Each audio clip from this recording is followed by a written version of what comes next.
Bonjour à tous, je l'avais prévenu, comme tous les vendredis, on a vécu un petit Black Friday avec la moins bonne chance de l'écurie.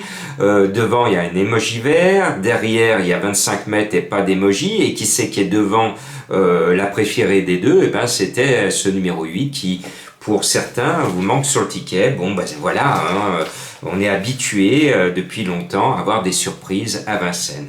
Bon, je voudrais dédier cette intervention en la mémoire d'une grande dame du monde du cheval, la reine d'Angleterre. J'y reviendrai en fin d'intervention.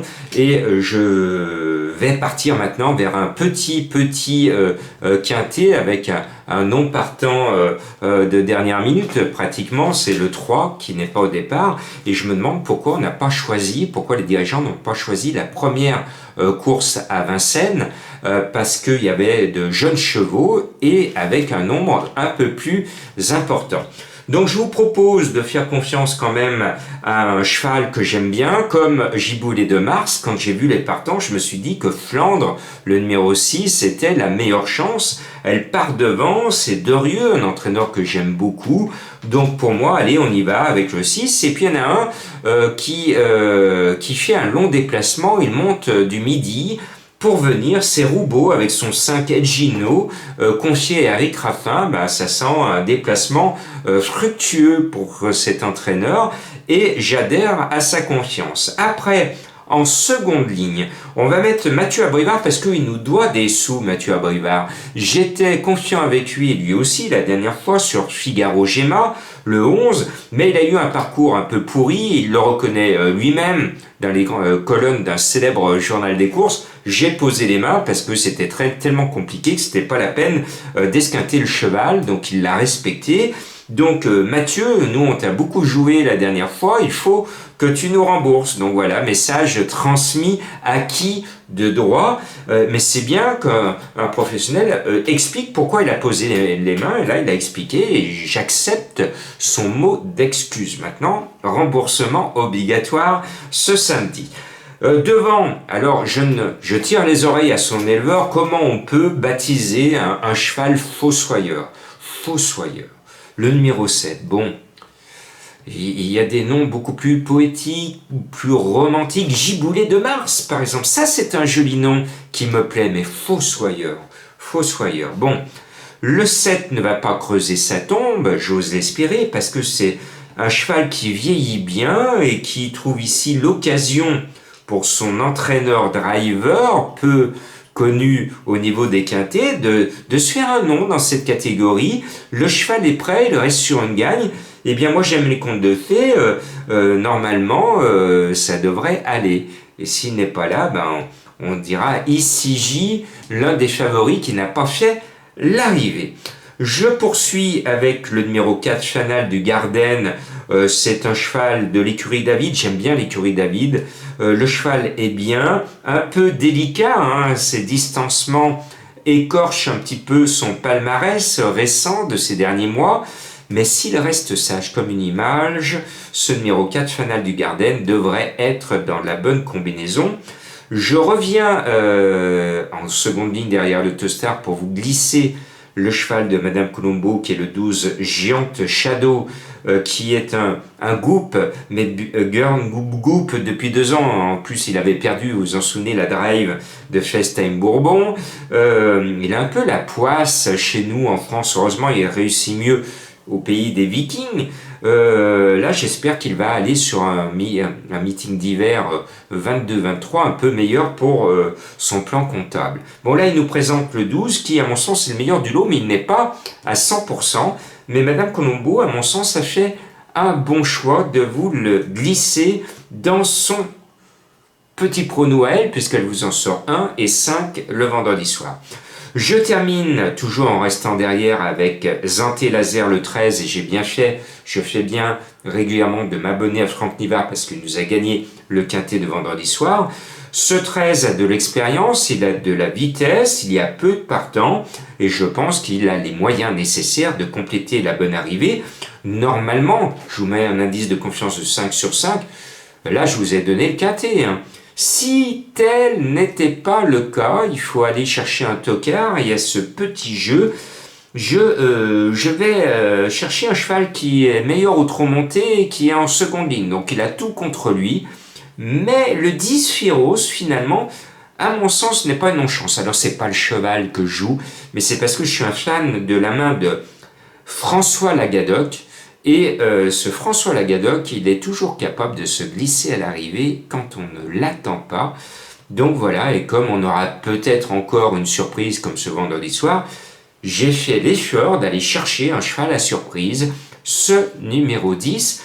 Maintenant, je voulais vous parler et présenter mes sincères condoléances à tous mes fans qui sont anglais, qui sont en France, dans le monde ou en Angleterre. Quelques-uns me suivent depuis l'Angleterre. Grâce à YouTube, on voit un petit peu les connexions dans le monde entier. Hein. Je salue mes amis africains. Alors en Afrique, on me suit beaucoup, à La Réunion aussi. Et j'ai quelques Anglais qui me suivent, ou des Français qui sont allés en Angleterre pour travailler, mais qui suivent nos courses françaises et qui jouent depuis là-bas. Bon, on a perdu cette grande dame qui est avant tout une grande dame du monde du cheval. Imaginez qu'à 3 ans, elle était déjà à cheval sur un poney et qu'à 4 ans, son grand-père lui offre son poney et elle va être bercée depuis son enfance sur l'amour des équidés et surtout une grande passion pour ses poneys qu'on néglige nous autres, on est un peu élitiste, c'est les chevaux, ce sont les pur sang, ce sont les concours, les sports équestres, et elle, la reine a toujours eu ce faible pour les poneys, et elle a toujours défendu les différentes variétés de poneys, et même à faciliter leur élevage pour préserver ceux qui nous permettent de monter à cheval quand on est tout petit. Donc coup de chapeau à la reine.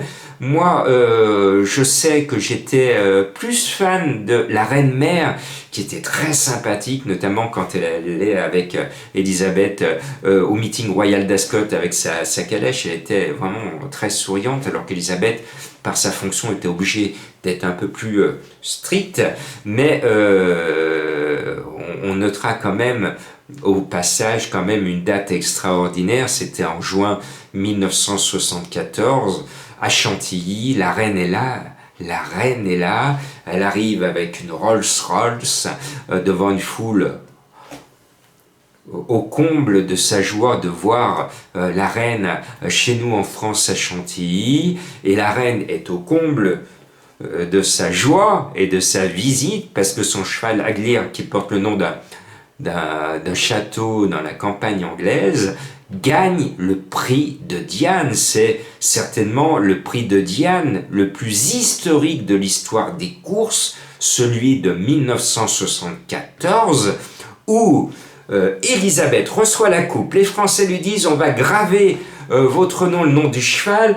Elisabeth prend la coupe en disant: oh non, je prends la coupe, je l'emporte ce soir, je fais un grand dîner à Windsor et je vais poser la coupe sur la table pour tous mes invités. Et messieurs les Français, chez nous, nous avons de très bons graveurs. Donc c'était histoire de nous remettre dans les cordes comme quand on fait du catch, et surtout pour elle c'était un trophée de guerre parce que elle portait en elle toute l'histoire de l'Angleterre, et l'histoire de l'Angleterre a été marquée par des guerres contre nous, les Français, et pour elle, elle est repartie comme un trophée de guerre. C'était quelque chose qui nous appartenait et qu'elle ramenait de façon triomphale chez elle, à Windsor. Voilà.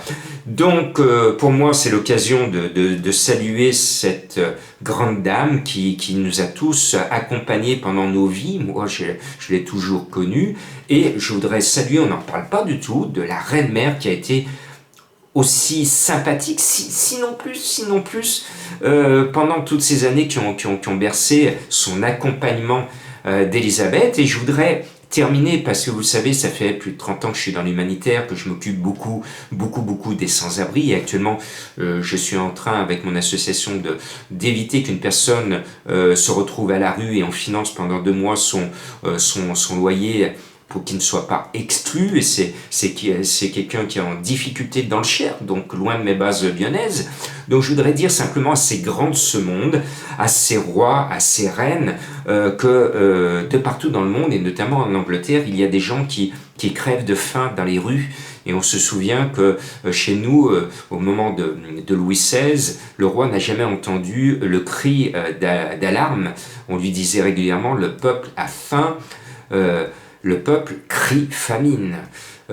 Mesdames et messieurs les grands de ce monde, que vous soyez reine ou roi, président ou présidente, chef d'État ou dictateur, je parle à l'échelle du monde entier, n'oubliez pas que dans vos palaces, dans vos châteaux, il y a la place nécessaire pour accueillir tous ceux qui sont à l'abri. C'était un message que j'envoie à la couronne anglaise, au roi, maintenant, au roi Charles. Et ce qui m'a choqué, en écoutant en direct une grande radio française, et en étant avant, et j'ai vécu l'annonce malheureusement officielle, c'était vers 18h30 jeudi, j'ai été choqué d'apprendre au bout de 2-3 minutes, on annonçait la reine est morte, quelque part vive le roi, on annonçait déjà le roi Charles.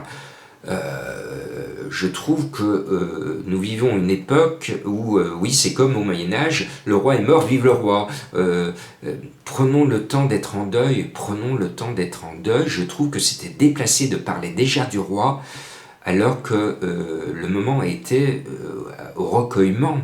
Et moi j'ai vécu, quand j'ai perdu mes parents aussi, des personnes, notamment au moment de la messe, qui étaient pressées, il fallait aller vite. Et j'avais répondu à monsieur le curé, ben non, on va prendre notre temps, on ne va pas courir. On va prendre le temps de dire ce qu'on a besoin de dire. Et il est hors de question qu'on fasse ça à grande vitesse. Voilà. Et donc, il faut que nous autres sur la planète, parce que je m'adresse à vous, parce que vous me suivez dans le monde entier, prenez le soin, quand malheureusement vous perdez quelqu'un que vous aimez, de rappeler à ces gens qu'il faut prendre le temps du deuil et qu'il faut s'arrêter quelque part, il faut s'arrêter de vivre. Parce que moi j'aime pas la réplique du cirque, l'artiste est tombé, et ben le spectacle continue. Non, le spectacle doit s'arrêter. Arrêtons-nous, prenons le temps du deuil. La reine d'Angleterre vient de décéder, prenons le temps du deuil, et j'ai pas envie d'entendre parler du roi pendant cette période de deuil. Pensons à Élisabeth, j'ai une pensée à la reine mère qui nous a quittés. Apprenons ce temps de deuil et apprenons à mieux vivre et à se dire, avant que moi-même je meure, qu'est-ce que je peux faire pour ceux qui souffrent ?